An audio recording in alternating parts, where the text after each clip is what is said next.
Madame la ministre, Monsieur le ministre, chers collègues, ça n'aura échappé à personne ici, je l'espère bien. Ce lundi 3 décembre, la 24e conférence des Nations Unies sur les changements climatiques, la COP24, sera officiellement lancée en Pologne. Face au bouleversement climatique, nous avons toutes et tous, quel que soit notre niveau, un rôle important à jouer. On n'arrête pas de le répéter. Notre région wallonne, singulièrement, qui est au sein de la Belgique, au berceau de l'Europe, au cœur des relations internationales, ancien fief industriel coupable des premières pollutions impactant lourdement le climat. Bref, notre région a le devoir de peser de tout son poids dans ce combat. Ce lundi, en commission énergie et climat, le professeur Van Ypersele nous le rappelait encore une fois, devant un panel très clairsemé de députés, 7 députés sur 75, dont certains bâillaient, je sais, c'était une mauvaise date. Il redisait donc qu'il reste énormément à faire et l'urgence est là. Chaque année, chaque mois, chaque semaine, chaque jour, chaque minute, chaque action compte, chaque décision compte. Mais il est une leçon en communication, il faut être positif. Le message du catastrophisme passe mal, il lasse. Même si l'étape de lucidité me paraît essentielle, il paraît qu'il faut vite en arriver aux mesures volontaristes. Ainsi, nous allons souligner le travail qui est réalisé dans notre région. Mon groupe et plus généralement notre Parlement sont quand même actifs sur le sujet des enjeux climatiques. Je citerai notamment les résolutions relatives à la mise en œuvre d'une politique wallonne du climat adoptée en septembre 2017 et tout le travail de longue haleine réalisé autour de la résolution interparlementaire sur le climat récemment adoptée ici même. On a bien écrit, on a bien parlé, ça on sait bien faire, mais qu'a-t-on réalisé sur le terrain ? Actuellement, des actions concrètes sont portées par le gouvernement wallon et sont prévues dans le budget 2019. Nous les saluons globalement. On peut dans ce cadre soulever plusieurs points. Premièrement, le fonds Kyoto, dont les dépenses pour 2019 s'élèvent à 100 millions d'euros, mais le CDH tient à ce que ce fonds ne reste pas une boîte noire. La programmation sera élaborée autour de plusieurs éléments. Premièrement, la stratégie de rénovation des bâtiments publics et privés. Le professeur Van Ypersele rappelait d'ailleurs l'importance de ce secteur, avec les synergies pleines de sens qui peuvent être créées autour, que ce soit au niveau de la création d'emplois et autres. Oui, n'ayez pas peur. Une nouvelle croissance est possible, associée à une décroissance de certains secteurs liés aux énergies fossiles. Deuxièmement, l'efficacité énergétique des entreprises. Il est essentiel pour nous d'impliquer les acteurs économiques dans la transition énergétique, sans les couvrir de 1000 compensations financières, j'espère. Tout le monde doit s'adapter, l'effort doit être porté par tous de manière juste. Troisièmement, le déploiement de l'infrastructure pour carburants alternatifs. On cherche les bornes électriques qui ne soient pas impayables ou non utilisables à cause des disparités de modes de paiement. Des bornes privées gratuites devraient se multiplier comme attrait de vente dans des zones commerciales, par exemple. Quatrièmement, le soutien au projet de stockage de l'énergie. On n'est pas assez avancé dans ce secteur essentiel. Cinquièmement, le soutien aux initiatives de coopératives en matière énergétique. Là aussi, le CDH insiste sur le rôle essentiel des pouvoirs locaux dans la transition énergétique. C'est pourquoi il prône, par exemple, la stimulation dans chaque commune à la création d'une coopérative de production, d'achat et de distribution d'énergie renouvelable, soutenue par les collectivités locales. Ce qui m'amène au deuxième point, dont je me satisfais dans ce budget climat, l'accompagnement quant à la mise en œuvre d'actions prévues dans les plans d'action énergie durable et climat, PAEDC, communaux. C'est à l'échelle communale que des tas de mesures concrètes en faveur du climat peuvent se développer et perdurer. Enfin, troisièmement, soulignons le financement climatique international. Le ministre nous fournira certainement des détails à ce sujet. Responsabilité envers les pays impactés. Parallèlement à l'enjeu climatique global, notre région s'attelle à améliorer l'environnement. C'est vrai que je ferai ici un raccord avec le travail du ministre de l'Environnement pour gagner du temps.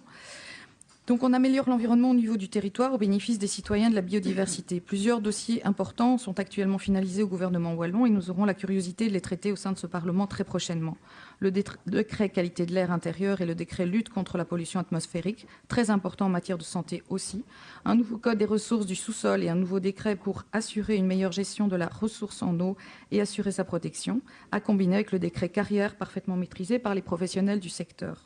Le plan environnement santé qui comprend notamment la mise en œuvre d'un biomonitoring de la population auquel près d'1 million d'euros sera consacré. On reviendra à ce propos certainement sur la concrétisation de nos recommandations relatives aux perturbateurs endocriniens. Un projet de décret délinquance environnementale afin d'augmenter le nombre d'agents constatateurs sur le terrain, d'augmenter leur capacité d'action et de renforcer le panel de mesures. Parmi les nouvelles Pour le futur, on peut aussi indiquer la poursuite de la mise en œuvre du plan d'action de la deuxième stratégie wallonne de développement durable, où l'alimentation durable constitue un des 3 axes clés de la stratégie. De la fourche à la fourchette, un référentiel wallon de l'alimentation durable a été élaboré de manière participative avec l'ensemble des acteurs de la chaîne alimentaire. Dans ce plan, saluons l'action qui vise à promouvoir les innovations technologiques relatives aux stations de recharge électrique, aux stations-service au gaz naturel comprimé, CNG, ainsi qu'aux points de ravitaillement en hydrogène. Saluons aussi le fait que 50 millions d'euros seront dédiés d'ici 2020 pour la construction de nouveaux réciparcs et la rénovation de sites existants. Une avancée nécessaire pour accélérer la transition écologique et encourager l'économie circulaire en Wallonie. 60 millions d'euros sont aussi consacrés dans le plan wallon d'investissement au développement d'une filière industrielle en lien avec le recyclage du plastique en Wallonie. Il s'agit plus précisément de 2 enveloppes réparties équitablement chez le ministre de l'Environnement et chez le ministre de l'Économie. Ce projet est directement en phase avec la volonté de développer des projets structurants d'économie circulaire au sein de notre région. Par ailleurs, le plan wallon déchets ressources sera poursuivi par le ministre Carlo Di Antonio et permettra d'intégrer les nouvelles obligations européennes en matière d'économie circulaire et de hausse des taux de recyclage. Si depuis quelques années, l'incinération et le recyclage remplacent peu à peu la mise en décharge, la volonté du gouvernement wallon est désormais d'augmenter la part du recyclage par rapport à celle de l'incinération. C'est un bon pas dans le respect de l'économie circulaire. Cette liste est très loin d'être exhaustive, mais elle donne des indicateurs qui vont dans le bon sens, à petits pas, puisqu'on doit se contenter de politiques des petits pas, et doivent nous motiver à redoubler d'efforts. Il faut continuer d'une manière générale à soutenir les organismes tels que l'AWAC, qui va être réorganisée. Je m'en étonne car elle tourne bien. Et j'aurais voulu interroger M. Di Antonio pour savoir en quoi consistera cette réorganisation, savoir si elle pourra bénéficier de moyens humains supplémentaires bien nécessaires. Ou la plateforme wallonne pour le GIEC. C'est grâce à de telles agences performantes que nous orientons des politiques concrètes en Wallonie. Mais progressivement, trop progressivement. C'est aussi grâce à elles que nous pouvons avancer en termes de sensibilisation. Par exemple, à travers le sommet wallon pour le climat. Certes, il n'y avait pas foule, mais c'était plutôt entre pros du secteur, mais c'est un acte concret néanmoins. Aujourd'hui, si l'on veut lutter adéquatement contre les changements climatiques et la préservation d'un environnement sain, au lieu de se monter les uns contre les autres, le social contre l'écologie ou l'économie contre l'environnement, il faut mobiliser l'ensemble de notre société, recréer du lien humain entre les différents acteurs du monde politique, économique, la société civile et tous les citoyens pour avancer ensemble dans la même direction. L'énorme mobilisation, j'espère, de ce dimanche 2 décembre, que la pluie nous épargne, nous rappelle à quel point nous sommes tous dans le même bateau, et ce n'est pas l'Arche de Noé, conscients et inconscients des enjeux climatiques qui se posent devant nous et qui nous conduisent droit à la fin du monde. Certes, on va dire que je parle comme Nicolas Hulot, c'est lui qui parle comme moi, mais en tout cas, ces mots ne sont pas de vains mots. Cette transition ne doit pas se réaliser sur le dos de celles et ceux qui ont du mal à terminer leur fin du mois. Nous pouvons comprendre que d'autres manifestations aient lieu, en l'occurrence les Gilets jaunes, et je parle évidemment de ceux qui manifestent pacifiquement, lorsque ceux-ci voient leur pouvoir d'achat s'éroder davantage. C'est dans ce cadre qu'il y a une conjonction à atteindre entre l'investissement sans relâche dans la transition énergétique et l'attention que nous devons porter au bien-être des citoyens que nous représentons, particulièrement celles et ceux pour qui le coût de la vie est un enjeu quotidien. Il s'agit bien là de notre devoir de représentant des citoyens wallons. Comme dit Nicolas Hulot, c'est un devoir de riche. La transition écologique doit être humainement acceptable et soutenable par toutes et tous. Je le redis, nous sommes dans le même bateau et nous ne pouvons laisser des passagers couler comme on laisse faire ou encourage en Méditerranée. La justice climatique, c'est chez nous aussi qu'il faut l'appliquer. Et ce ne sera pas simple vu les investissements vertigineux à implémenter pour soutenir principalement la diminution des kilomètres parcourus en voiture, le remplacement des vieux véhicules individuels, les systèmes de chauffage obsolètes, les travaux d'isolation, etc. Nous vivons un moment charnière de l'humanité, ce qui doit être considéré comme excitant et comme une immense opportunité, même si pour l'instant, nous sommes plutôt en constat de faillite. Oui, il faut être volontariste et créatif. Il faut changer de civilisation. Nous aurons connu de notre vivant cette étape cruciale de transition. À nous de la maîtriser ou de la subir, il faut changer de cap. Mais ce ne sera pas pleinement aujourd'hui ni demain. Monsieur le ministre connaît ma position sur ce sujet, puisque nous, selon moi, commettrons l'erreur impardonnable, selon moi, de soutenir l'extension des aéroports comme chaque année, nuisible au climat, nuisible à la qualité de l'air et donc à la santé, quand on doit stopper immédiatement le développement de toutes les infrastructures polluantes, les fameux actifs dévalorisés, comme dit le GIEC. On me réplique que le bilan carbone d'une piste plus longue sera amélioré, et puis surtout que c'est inscrit dans la DPR, accord de majorité. Bilan amélioré avec l'arrivée d'avions cargo. Je m'interroge. Je cite M. Cloquet, « L'allongement de la piste de BSCA est une porte ouverte à de nouvelles opportunités, de nouveaux horizons bien plus lointains. Où on remplace, et cela peut être positif, mais là on additionne les effets, me semble-t-il. A-t-on réellement évalué l'impact climatique de cette décision? Qu'en dit le groupe d'experts wallons du climat? Quelle méthodologie est-elle appliquée pour mesurer les incidences environnementales et sanitaires de telles décisions reprises au budget et hors budget? J'aimerais rassurer ma conscience. Ainsi, Alibaba n'arrivera-t-il pas à Liège avec ses 40 voleurs d'avenir de l'humanité? Répond-il aux 17 valeurs, objectifs de développement durable des Nations Unies? Je n'en suis pas convaincue. Merci de me démontrer le contraire. À tout le moins, le kérosène doit être taxé de manière à ramener ce mode de transport au juste prix. Nos résolutions parlementaires prônent l'analyse d'impact des décisions politiques. Mais où est la méthodologie? Y travaille-t-on seulement? Où sont-ce juste de belles incantations? Bref, il y a encore du chemin à faire. Oui, le gouvernement wallon et ce Parlement commencent à mesurer l'enjeu fondamental du défi climatique, énergétique et environnemental dans leurs actions et dans leurs interventions. Ils n'ont pas le choix. Il faut poursuivre ce travail et redoubler encore et sans cesse d'efforts pour être à la hauteur du principal combat de notre génération. C'est une question de survie. Nous sommes loin de l'effort de guerre réclamé par les spécialistes climatologues et ONG. J'estime, intuitivement, puisque nous ne disposons d'aucun calcul d'empreinte écologique ou de bilan carbone, que nous serons encore coupables de ce dernier vote de budget de la législature.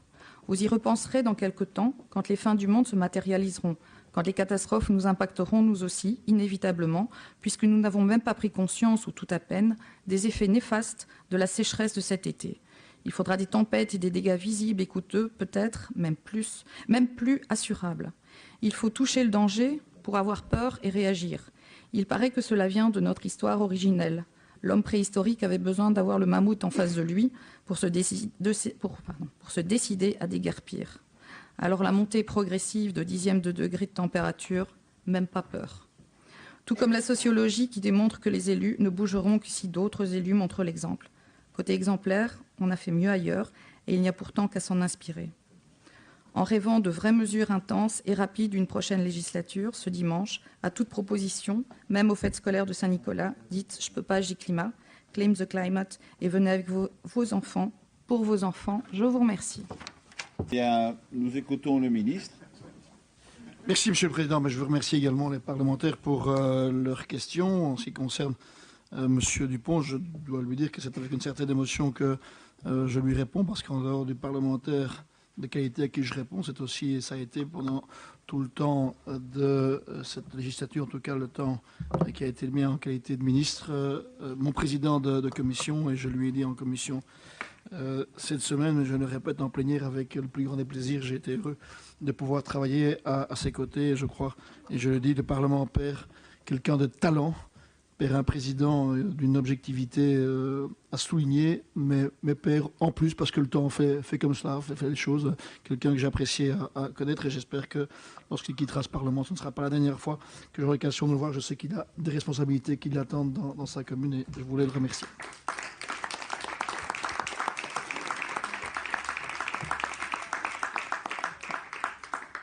Alors par rapport au budget plus conséquent, et la remarque qui est faite, c'est une remarque qui part de l'analyse du programme en tant que tel, avec une diminution de ce programme de 4%. Les chiffres sont exacts, il n'y a là-dessus pas à contester. Par contre, je voudrais juste attirer l'attention de M. Dupont sur le fait que la politique énergétique et climatique ne se définit pas par le programme, ou plus par le programme. Partiellement, on retrouve encore dans le programme, mais essentiellement on se définit aujourd'hui en dehors du programme par le fonds Kyoto. Et le fonds Kyoto, c'est 99 millions, quasiment 100 millions d'euros qui seront dépensés sur l'année 2019.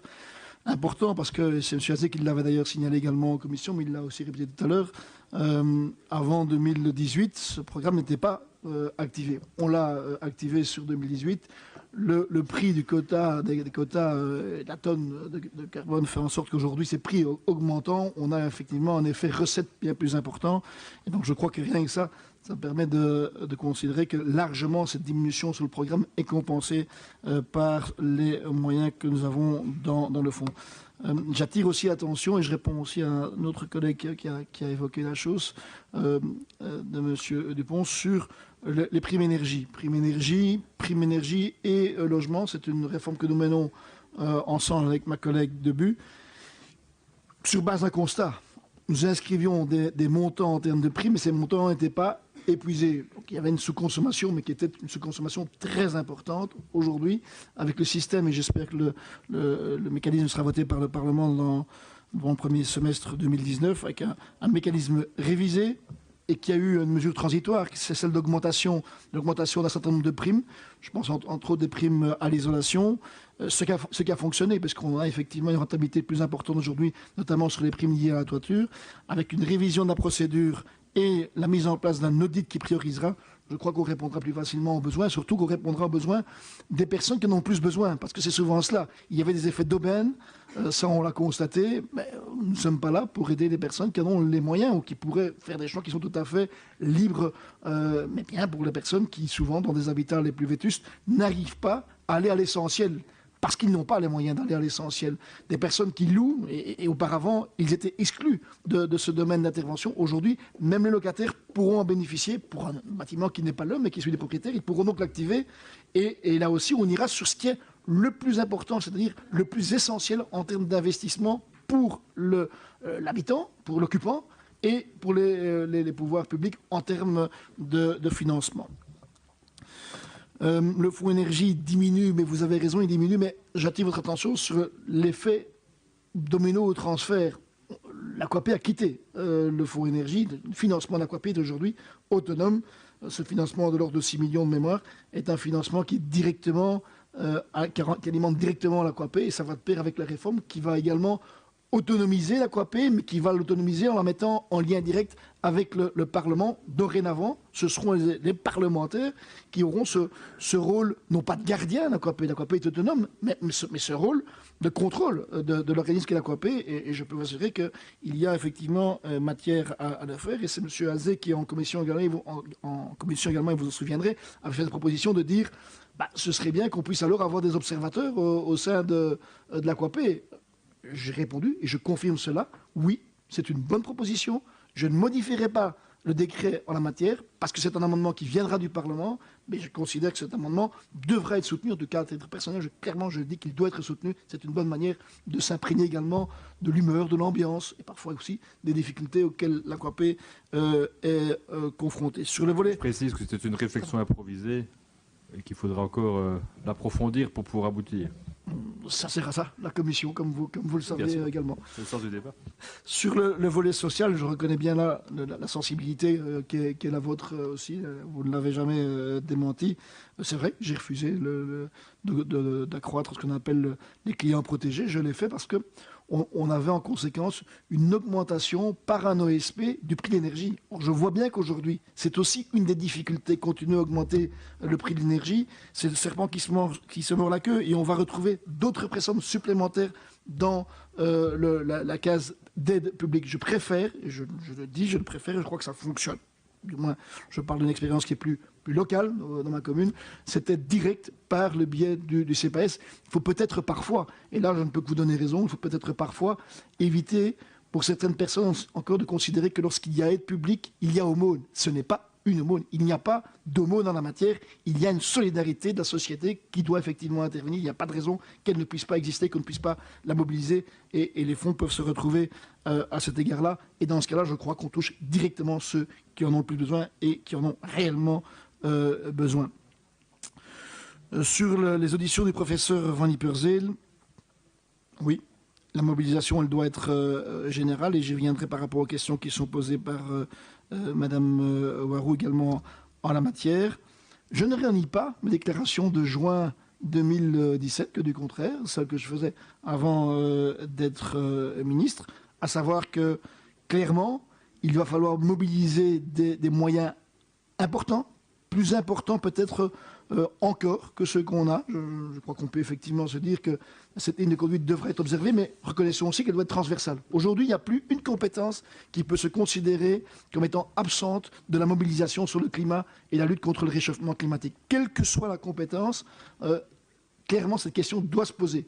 Et la mobilisation des budgets en termes de priorisation doit pouvoir s'effectuer. Donc finalement, ce n'est pas qu'une compétence du ministre du Climat. Il est là peut-être pour en parler avec ses collègues. Pas peut-être, il est là pour en parler avec ses collègues également et le rappeler si besoin en est. Mais clairement, demain, c'est ça la priorité. Et c'est pour ça que je dis, ceux qui pensent qu'il y a une marche arrière possible à l'égard de cette lutte-là se trompent. Il n'y a pas de marche arrière possible.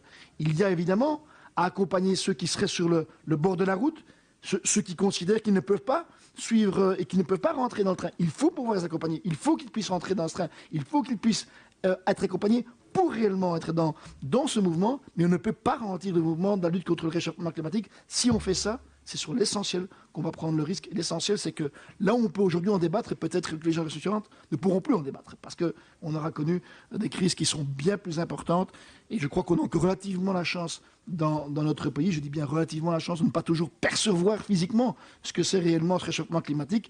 Aller dans certains coins dans le sud de la France, les inondations les ont plus que traumatisés. Ils savent, malheureusement, j'ai envie de dire, ce que c'est aujourd'hui le réchauffement climatique, alors qu'ils habitaient des régions qui étaient parfois les plus belles de l'Europe. Concernant ces fonds importants, et ma déclaration, moi je crois que j'ai réalisé ce que je disais. Le burden sharing, il était bloqué, on l'a débloqué. C'est ce qui permet aujourd'hui d'avoir ces fonds qui sont mobilisables. Sur le PNEC, j'en ai déjà parlé tout à l'heure et je ne reviendrai pas. Le PNEC sera en orientant voté et approuvé par le gouvernement, les gouvernements, puisque nous sommes dans un exercice qui est un exercice également national. La bulle des certificats métalliques, 1,8 milliard. Ce sont des sommes importantes et je réponds en même temps à la question qui a été posée par M. Puget, mais c'est dans le cas du budget également. Est-ce que ça aura une conséquence sur le citoyen? Est-ce que ça aura une conséquence sur le budget wallon? Je vous ai rappelé ce que disait l'ICN. Ça pourrait être périmétré. On aura la réponse qu'en octobre 2019. Les éléments qu'on a aujourd'hui nous laissent largement penser que ce sera le cas. Il faut malgré tout garder une certaine prudence. Il y a des contacts qui se font encore avec l'ICN. Quand je dis que l'ICN, c'est la CIF, puisque l'interlocuteur de l'ICN, c'est la CIF, ce n'est pas le ministre en direct qui négocie et qui contacte l'ICN. Mais il faut pouvoir en tenir compte. Il faut aussi clairement se rappeler ce que j'appelais en termes de reroutage. Parce qu'on est dans un système qui, au bout du compte, et structurellement, sera équilibré. Donc on pourra avoir des différences sur le plan annuel, mais pas sur le plan global. Forcément, le système des certificats verts est appelé à retrouver par le marché son équilibre naturel. Mais entre-temps, il peut y avoir des différences qui auront alors un impact sur le budget. Sur le citoyen, non. Parce que clairement, je n'ai pas voulu suivre les pistes qui étaient soit celle de l'augmentation de la surcharge sur les citoyens par le prix d'électricité, soit celle d'une nouvelle taxe sur les citoyens. Je n'ai pas voulu le faire. J'ai eu des propositions en ce sens et je ne suis loin de dire que ces propositions étaient saugrenues, mais je crois que et avec les temps qui courent, faire cela, c'était éloigner encore plus un certain nombre de personnes de cette sensibilisation au climat et à cette lutte qui doit être commune.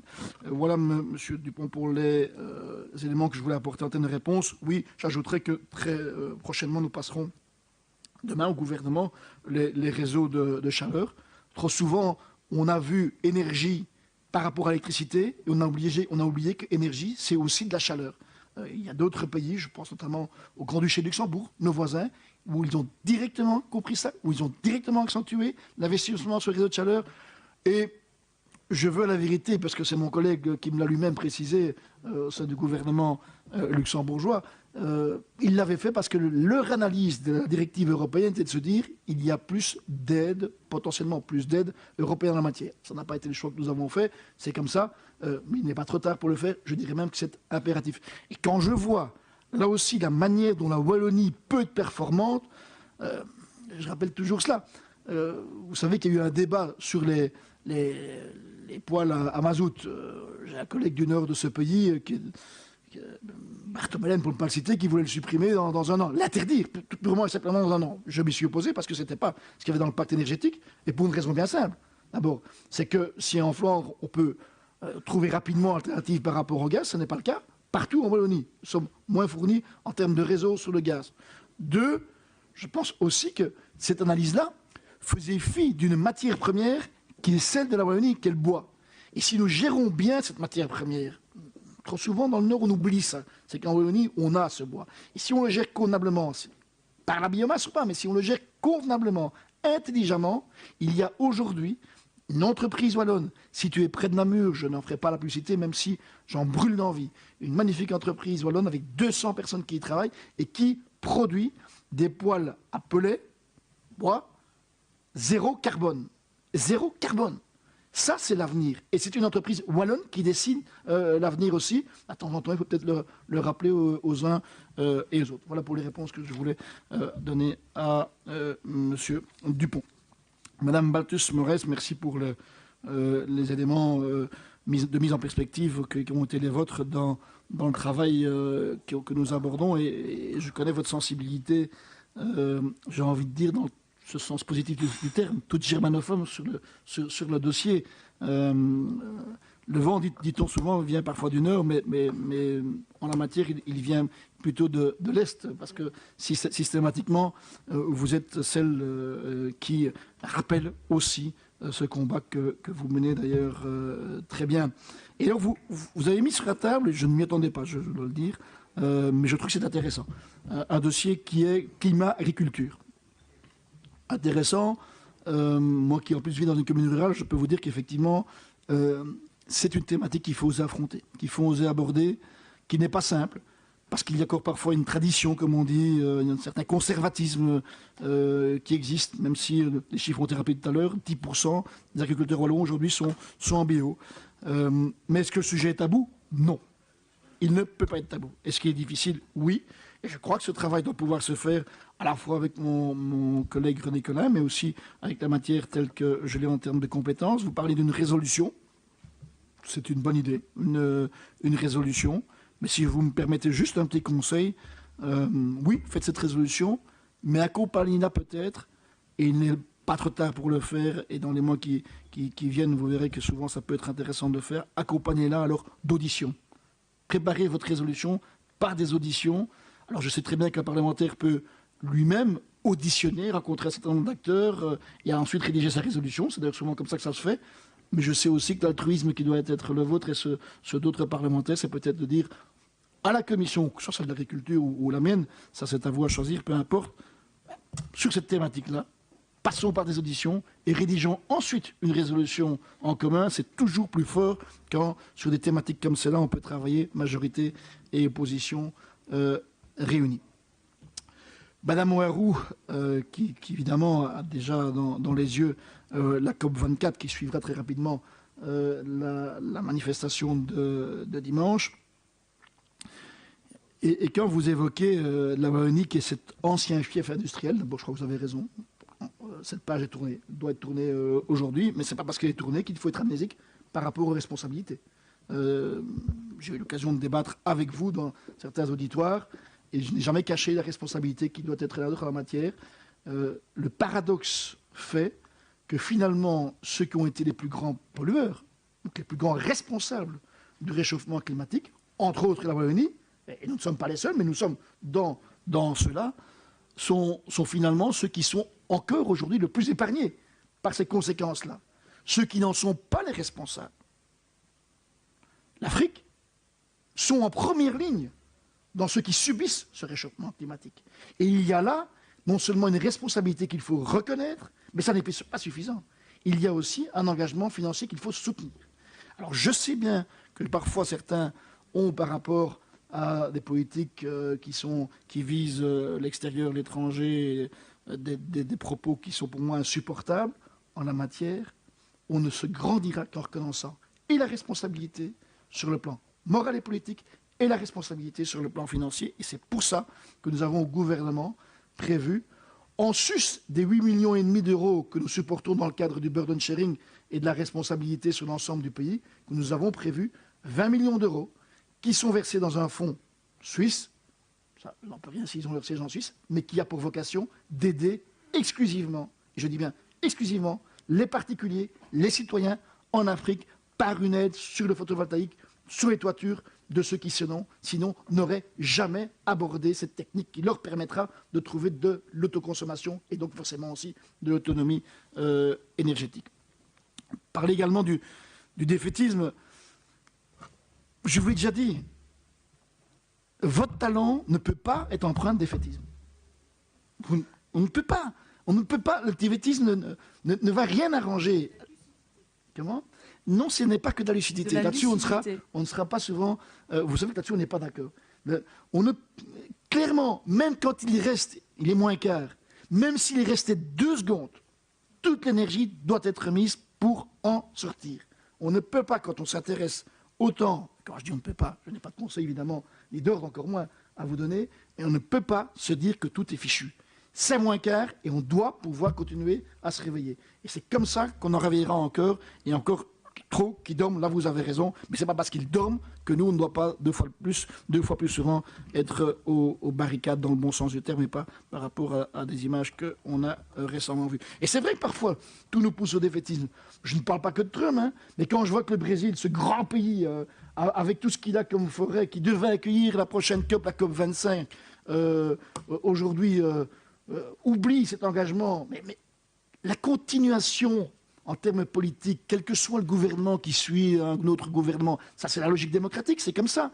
Mais la continuation, c'est de respecter aussi un certain nombre de décisions qui ont été prises par les prédécesseurs. Quand un pays reçoit la COP25, nonobstant les difficultés qu'il connaît, la Pologne est un bel exemple. Je ne crois pas qu'on peut tous applaudir à ce qui se fait en Pologne, et je ne parle pas qu'en termes climatiques, d'ailleurs. Mais la Pologne va jusqu'au bout en acceptant que ce débat ait lieu sur son territoire. Et rien que ça vaut la peine de le rappeler et de le dire, même si on peut être en désaccord avec plein de choses. Donc quand je vois effectivement comment le Brésil réagit aujourd'hui, je ne sais pas croire que les Brésiliens, nos amis brésiliens, sont comme ça. Quand je vois la manière dont l'Australie réagit aujourd'hui, l'Australie, c'est quand même incroyable. Ce pays qui s'est fait grâce à des tauliers. Parce que c'est comme ça, hein, en Australie, ce sont des tauliers qu'on a renvoyés là-bas. Ils ont fait un pays qui est un pays merveilleux. Je ne sais pas croire que ce pays a oublié que pour se sauver, il ne faut pas que s'enfuir, il faut aussi pouvoir travailler avec le reste du monde.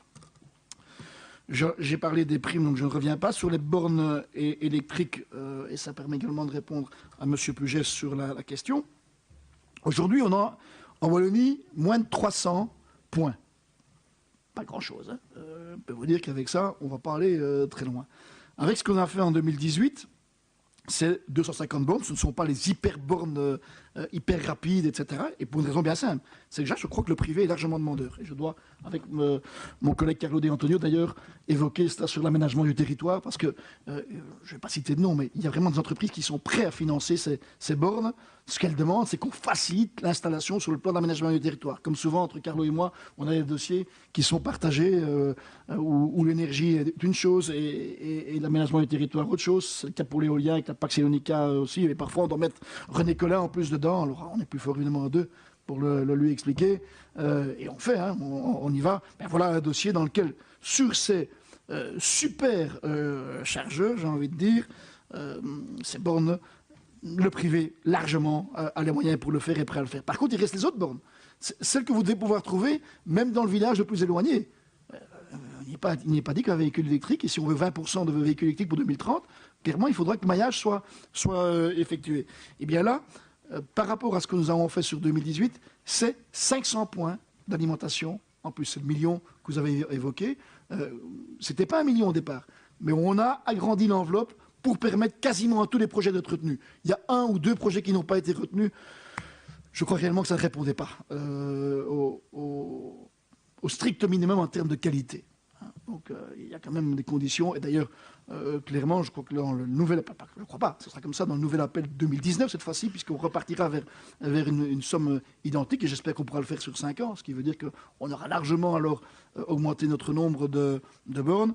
Il y a évidemment des conditions à émettre pour être certain que celui qui porte le dossier le finalise aussi.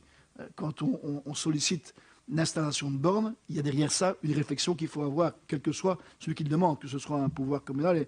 Et M. Dupont tout à l'heure évoquait cela aussi, mais voilà un beau dossier qu'il pourra exercer comme bourgmestre, les bornes, où les mettons? Si c'est dans un village, pourquoi le mettons là? Est-ce qu'il y a une auto partagée qui suit? Tout ça sont des questions qu'il faut réellement se poser, et ça demande derrière ça un raisonnement à soutenir. Sur le stockage, Madame Roux, vous avez raison, c'est un dossier qui peut-être n'avance pas assez vite. Moi je dis peut-être, on voit quand même qu'il y a beaucoup d'investissements qui se fait, et je ne parle pas que chez nous, mais pour avoir été en Suède, je me souviens ce qui m'a été expliqué par certains chercheurs, et la confidentialité qu'ils demandaient d'ailleurs par rapport à ce qu'ils m'expliquaient. Je peux vous dire que la course est engagée sur la chose, entre la Suède, le Japon, les États-Unis, et peut-être d'autres pays, mais ceux-là, en tout cas, je peux vous dire qu'ils sont dans la course, et clairement, c'est un défi. Je veux juste faire le lien avec le pacte énergétique. Dans le pacte énergétique, on a prévu que 10% des moyens réservés à la recherche doivent être dédicacés à la recherche sur l'énergie. Il faudra le rappeler au ministre de la Recherche, quel qu'il soit, et quel que soit son niveau de pouvoir, que ce soit dans les régions ou que ce soit au fédéral. Il faudra, si besoin en est, le rappeler, parce que c'est ça aussi le pacte énergétique, et je crois que ce n'est pas un luxe de dire que 10% pourrait être affecté. C'est 10 ou 15%, mais il faudrait voir le... J'ai 10% en tête, mais je me demande si ce n'est pas 15. Politique environnementale, là, c'est des questions qui s'adressent plus à Carlo. Sur la WAC, je pense qu'il pourra mieux vous en parler que moi, mais je soutiens totalement cette réforme. C'est une réforme qui va dans le sens d'une optimisation des moyens de la WAC, parce que son sujet est vaste. Et donc, à un moment donné, il faut pouvoir également clairement lui permettre d'engager l'excellence du travail qui est le sien. J'ai entendu également votre remarque sur la perception sociale en disant il n'y a pas de raison que le social s'oppose à l'écologie. Et vous avez raison. Et je vais aller plus loin.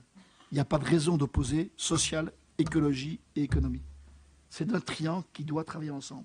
Et tous ceux qui s'évertuent à opposer les uns ou les autres sont ceux qui ne veulent pas que ça avance. Je crois clairement que la valeur qui doit être la nôtre, c'est d'arriver à ce que ce triangle puisse fonctionner. Et certains savent ce que je pense quand on parle de triangle. Et alors, vous avez évoqué le dossier des aéroports. Oui, il y a, je le reconnais, parfois des contradictions en la matière.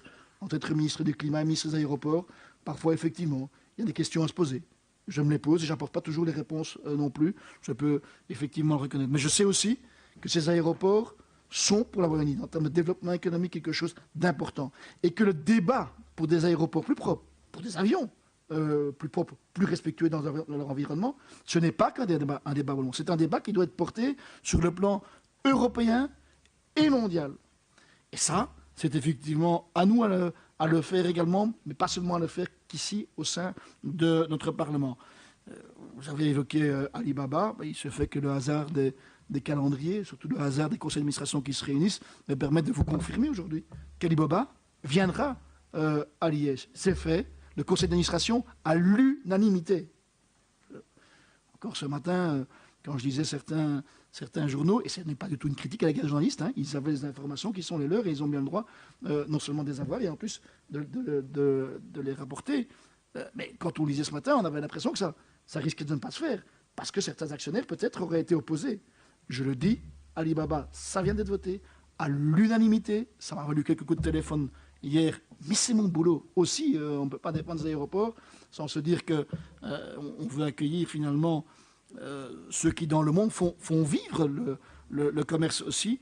Alibaba sera là, FedEx restera. Nous rencontrerons rapidement FedEx avec les gestionnaires d'aéroports et les politiques. Et vous aurez donc sur ces aéroports-là, et vous qui êtes très sensible à ces causes de solidarité, mais retenez peut-être ça, nous aurons donc à Liège, dans un développement sincèrement que tout le monde nous envie. Tout le monde envie ce qui est en train de se passer à Liège. Je crois que vraiment, il n'y a pas une ville qui n'aurait pas aimé être à la place de Liège. Reconnaissons deux choses. D'abord, ce qui est arrivé à ce niveau-là, c'est parce qu'il y a des décisions qui ont été prises avant nous. On n'est jamais que le produit de l'histoire. De ministres qui, avant moi, ont clairement pris des risques à l'époque d'investissement, d'indemnisation également des citoyens par rapport à l'habitat qui est leur d'isolation de certaines maisons également. Sans cela, on ne parlerait pas de Liège et de Charleroi comme on en parle aujourd'hui. Mais vous aurez donc sur ce tarmac liégeois, et je sais que vous n'aimez pas le mot tarmac et je l'emploie à raison parce que j'y vois bien la contradiction, mais vous aurez et des Chinois, et des Russes, et des Américains, et des Wallons.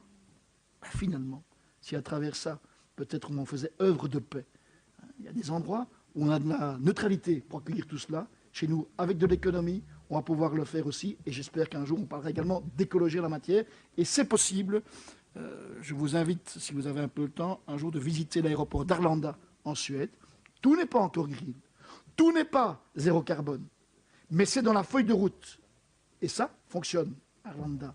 Ça fonctionne et tout l'aéroport est mobilisé. Et non seulement ça fonctionne, mais il y a également, en termes de rapport, un rapport financier qui est positif. Pour vous expliquer comment fonctionnent les Suédois, et c'est ce que m'a dit le gestionnaire de l'aéroport d'Arlanda, le gouvernement suédois, il me demande 5% par an. Tant que j'ai 5%, il s'en fout, je fais ce que je veux. Et bien les 5%, le gouvernement suédois les a, mais Arlanda fonctionne vers le zéro carbone, comme vous l'avez très bien dit en commission, pas carbone. C'est ça l'ambition, c'est pas bas carbone, BAS, c'est pas carbone, PAS, c'est à ça qu'il faut arriver sûrement pour 2050. Monsieur Puget, j'ai pour partie répondu, mais sur le photovoltaïque, vous me demandiez, Alda va ouvrir grand ses oreilles parce qu'elle connaît bien le dossier, vous me demandiez ce que c'était cette intervention UREBA exceptionnelle dans le secondaire technique. C'est pas que le secondaire technique, c'est toutes les écoles qui peuvent en bénéficier. Oui, c'est un geste de la Wallonie vis-à-vis d'une compétence qui est exercée en termes de compétences à la Fédération et Bruxelles. Ben, c'est bien vous dire que les Wallons que nous ne sommes pas fermés à quoi que ce soit. Et donc, on va se retrouver finalement, par ce biais-là, au sein même des écoles, dans une matière qui leur permettra de dépenser moins en énergie et mieux dans le service qui est à donner. Bah, écoutez, le ministre de l'énergie qui est là, le ministre du budget, très heureux de pouvoir mettre ce premier pas. Parce que je suis certain que ce n'est qu'un premier pas dans les écoles, mais pour le reste, le débat suivra sans doute à d'autres moments et dans d'autres lieux. La titrisation, je vous ai répondu, sur les particuliers également. La fiscalité automobile, les 6 millions, donc c'est vraiment une réestimation qui est faite par l'administration en termes d'un meilleur recouvrement de l'arriéré, parce qu'il y a un arriéré important également. Et sur la fiscalité automobile, je vous confirme ce que j'ai dit. Moi, je n'ai pas voulu confondre vitesse et précipitation. Le Parlement m'a demandé d'auditionner. J'ai directement dit oui. Reconnaissons qu'on a reçu ce rapport au mois de septembre et je n'en fais pas du tout un reproche aux auteurs. Je trouve que ce rapport est bigrement intéressant. Il faut lire ce rapport pour se dire où se trouvent les enjeux. Et je sais que vous, comme d'autres ici, vous l'avez lu, ce rapport. Et puis, il y a des auditions. Dans ce domaine-là, le choix du Parlement a sûrement été judicieux. Tous ceux qui pensent ne pas être entendus, pouvoir les entendre, rien que ça, c'est du respect. Après, il faudra prendre nos responsabilités. Comme je ne veux pas, comme je sais que je n'y arriverai pas sur le plan d'un projet, allez, vous connaissez comme moi la vérité légistique en la matière. Rédiger un projet après les auditions pour le déposer, même au mois de janvier, vous n'y arrivez plus pour la fin de la législature. Par contre, comme je ne veux pas qu'on perde son temps, je vous confirme que je mettrai sur pied une commission en cours de travail ou une task force, comme on dit pour faire bien, peu importe le nom, entre ces opérateurs, entre tous ceux qui sont concernés, des consommateurs aux producteurs, pour tenter entre eux de trouver le consensus si possible. Je crois que ça facilitera la tâche de tout le monde, mais ça permettra sûrement à tout le monde, qu'il y ait accord ou pas, de prendre ses responsabilités après. Et on arrivera à une échéance, comme moi vous connaissez. Ce n'est pas que les masques devront tomber. Les responsabilités devront être prises par les uns et par les autres. Dernier élément que vous avez évoqué, c'est celui des aides compensatoires à la taxe kilométrique. C'est vrai qu'il y a plusieurs ministres qui s'en chargent. Ce fait que la seule responsabilité que j'ai dans le dossier, c'est la moins sympathique, je vous rassure, c'est celle des amendes. Donc, pour le reste, effectivement, il y a largement Pierre-Yves Géolet qui a ce dossier en main. Par contre, on a maintenu, et il y a Carlo aussi, je pense, qui est responsable du dossier, on a maintenu le comité de pilotage. Et je crois que c'est une bonne chose. Et je vois bien qu'il y a encore besoin de pouvoir se parler. Et je sais que Pierre-Yves, il y a un constat.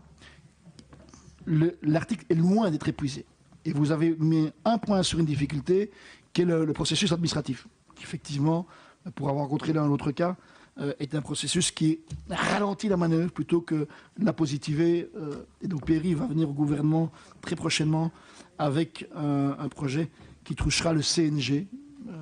CNG, CLG, ce qui, je crois, pour les transporteurs, est un plus également, parce que là aussi, pour ceux qui veulent shifter, comme on dit, j'ai horreur de ce mot-là, mais enfin, pour ceux qui veulent évoluer dans leur comportement, ces carburants alternatifs sont une solution, pas seulement pour eux, pour également l'environnement et le climat, mais encore faut-il qu'ils puissent y voir la rentabilité, parce que si c'est uniquement pour le climat sans y trouver de vérité économique, eh bien vous savez comme moi, ce qu'il dit, c'est qu'en termes de concurrence, il risque tout simplement de ne plus pouvoir être concurrentiel de tout, c'est-à-dire de ne plus exister. Et donc là, Pierre-Yves va venir avec un dossier qui permettra, je crois, alors d'élever la consommation de cet article. Voilà, Monsieur le Président, ce que je voulais dire par rapport aux compétences qui sont les miennes. Madame Moirou. Merci, Monsieur le Président. Monsieur le Ministre a été généreux dans ses réponses et je vais répliquer. Donc, je vous ai bien entendu, cette conscience à avoir plus de moyens, effectivement, en la matière. Donc, nous l'entendons, il faudrait l'appliquer. Une information, peut-être, en tout cas en matière de poêle à peler, vous citiez les poêles à peler zéro carbone. Nous avons fait beaucoup d'auditions au Sénat qui ont démontré que le problème des poêles à peler, même les plus récents, les plus propres, émettent 150 fois plus de particules fines que les feux au gaz naturel. Donc problème de santé, problème d'air, ce sont des experts, des professionnels qui sont venus nous dire ça il y a à peine 3-4 mois. Si le Président me permet juste, donc je ne voulais pas faire de la publicité, mais je vais le faire.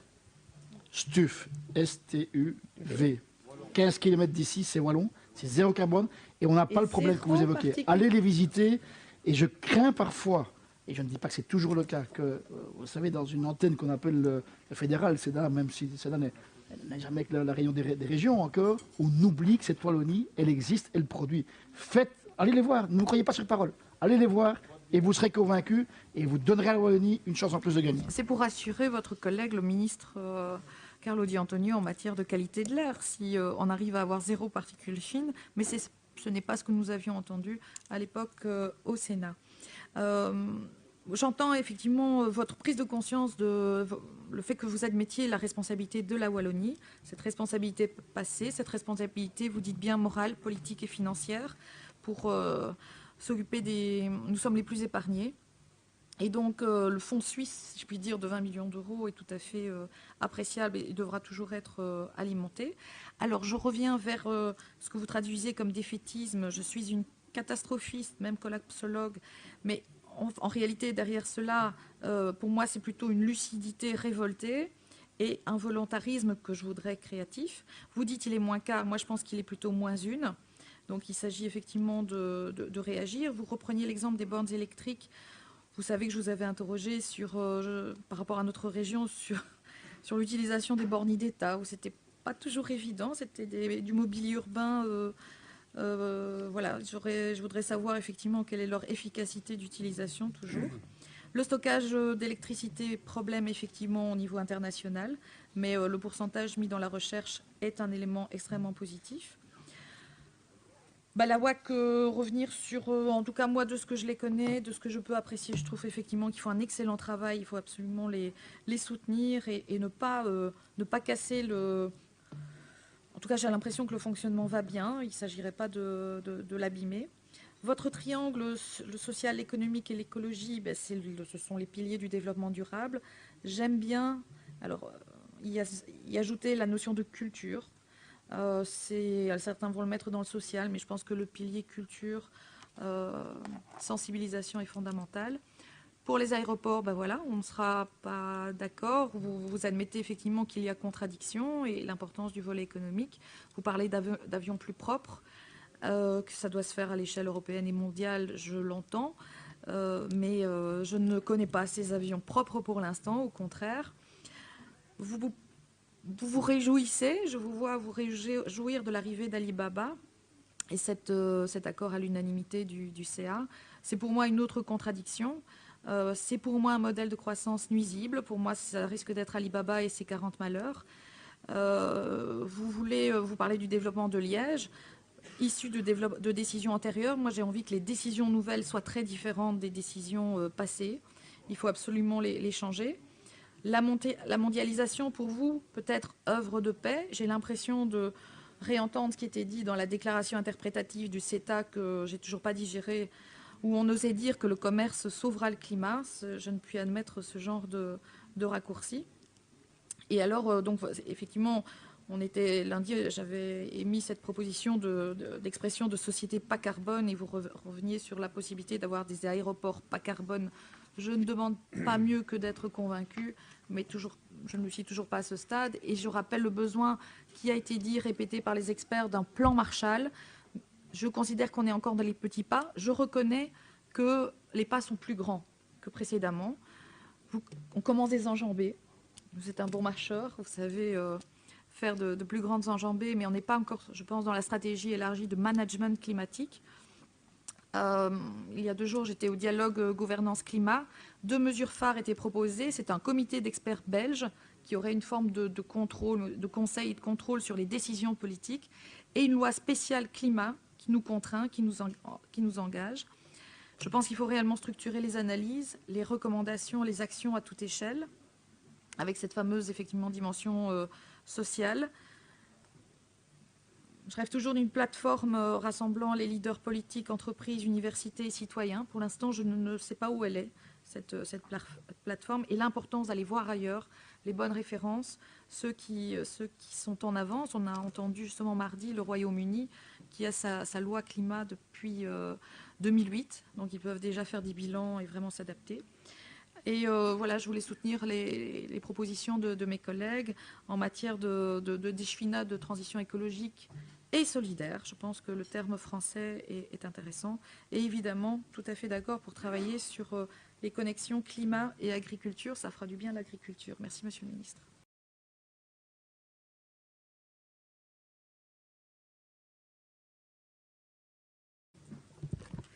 J'ai parlé cohérence. J'ai parlé responsabilité, j'ai appelé à la manifestation de dimanche, j'irai à la COP, je mange, je bois, je parle climat tout le temps, je m'imprègne de tout ce que les scientifiques nous expliquent. J'ai participé au dialogue gouvernance climat. Mme Capampolé m'a rejoint l'après-midi, j'étais seule députée toute la journée, entendre les propositions qui étaient faites en matière de propositions de loi spéciale sur le climat et de comités d'experts belges pour enfin avoir une vue transversale, pour enfin lancer ce qu'on appelle l'effort de guerre, l'appel des scientifiques, des climatologues, des ONG, ce fameux plan Marshall qui nous serait bien nécessaire. Aujourd'hui, on va voter un budget. Je l'ai dit, ce sera encore un budget, je le redis comme hier, pour moi un budget coupable parce qu'il n'est pas parfait.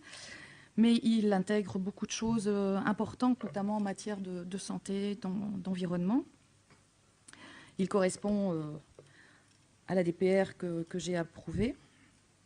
Donc on est effectivement toujours dans la politique des petits pas, ce que je regrette réellement. Maintenant, on a grandi les enjambées, je vais le reconnaître, et les échanges avec le ministre Cruc hier étaient réellement, quand je pensais que j'allais, comme d'habitude, me faire engueuler ou qu'on n'allait pas me répondre, M. Cruc m'a largement... oui, vous ne savez pas ce qui peut se passer en coulisses. Et donc, s'il vous plaît. On s'est retrouvé avec un échange très intéressant. Il y a cette notion de responsabilité sur laquelle que M. Cruc a aussi reconnu. Il y a des éléments qui viennent là-dedans, comme je l'ai dit, ce problème des aéroports, et tant qu'on n'aura pas réglé le problème du kérosène, de cette taxation kérosène, et pour les fioul lourds, etc., on n'avancera pas. Donc voilà, je vais approuver, je vais le dire, dans la douleur, ce budget pour essayer toujours de me faire entendre en interne, pour essayer de faire passer les messages des spécialistes. Essayer de convaincre les non-convaincus plutôt que d'aller chez Écolo, où finalement je pense beaucoup de choses comme eux. Donc ce sera... voilà, c'est un... Je tenais absolument à ce qu'on se rende compte des gestes qu'il faut... enfin, de la société qu'on doit absolument modifier. Et voilà, c'est un moment personnellement extrêmement difficile, parce que c'est mon dernier budget, j'aurais voulu être plus utile à la cause. On y va modestement et j'essaierai de poursuivre ce message. J'espère que mes collègues entendront qu'il est temps de basculer, qu'il faut absolument changer notre civilisation. Quand on parle de fin du monde, enfin, je suis très fière quand mon fils me dit que Hulot parle comme moi. C'est pas moi qui parle comme Hulot. Enfin, si, on parle de la même façon, mais on a en tout cas cette pression. Et donc, voilà, j'invite ceux qui resteront à la prochaine législature à vraiment prendre les choses en main, et surtout au niveau belge, qu'on soit beaucoup plus conscient. On a eu des combats très très difficiles, notamment avec la NVA au Sénat. Je me rends compte qu'on a des obstacles terribles, mais on a aussi ici des personnes qui sont dans les majorités ici et au fédéral, et j'espère qu'elles pourront faire passer des messages très très forts pour qu'on ait une écriture nouvelle de notre politique. Merci. Merci. Je vous demande simplement chacun de respecter l'émotion de chaque parlementaire. Il nous arrive tous, par rapport à certains projets de décret, parfois, d'être partagés entre la loyauté et les projets que nous nourrissons. Et je souhaite que l'on respecte la parole de Mme Moirou, quelle que soit la cause. Je tiens à attester, pour avoir écouté tous les débats hier, qu'il y a eu un débat riche entre Monsieur le ministre et vous-même, Mme Moirou, et chacun a pu exprimer les avancées et les espérances des uns et des autres. C'est aussi à ça que sert le débat parlementaire. Entre le oui, le non et l'abstention, il y a droit aussi à nourrir des espérances et à manifester des émotions.